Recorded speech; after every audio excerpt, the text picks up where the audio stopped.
Let's go now to breaking news overnight. Russian officials accusing Ukraine of launching dozens of drone strikes on the city of Moscow, further escalating tensions between the two nations at war. NBC's Erin McLaughlin is in Ukraine for us. Erin, what's the latest this morning?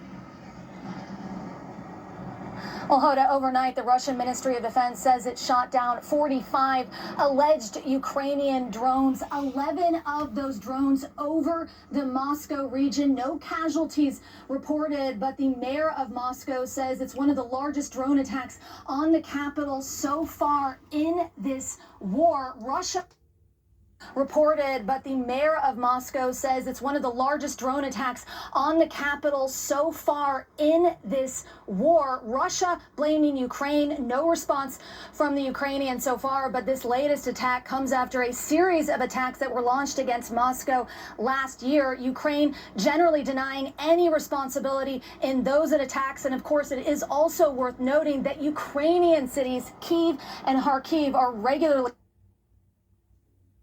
responsibility in those attacks. And of course, it is also worth noting that Ukrainian cities, Kyiv and Kharkiv, are regularly attacked by Russian drones. And we should point out, Erin, that all this is happening as Ukrainian forces appear to be making new advances into Russia, right?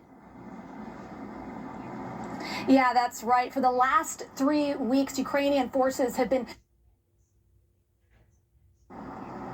Yeah, that's right. For the last 3 weeks, Ukrainian forces have been digging into the Russian region of Kursk, solidifying their positions, blowing up bridges in an apparent attempt to create a so-called buffer zone and to stretch Russian forces. Now, in terms of what President Zelensky is saying, he's trying to leverage that operation to apply pressure on the United States and Ukraine's Western partners to allow Ukraine to launch long-range missiles on Russian territory. Zelensky arguing that they had access to those long-range missiles on Russian territory. They would not have had to send in Ukrainian ground forces into Russia. U.S. officials, though, so far ruling that out over concerns of a potential escalation. Hoda? All right, Erin McLaughlin for us there in Ukraine. Erin, thank you so much.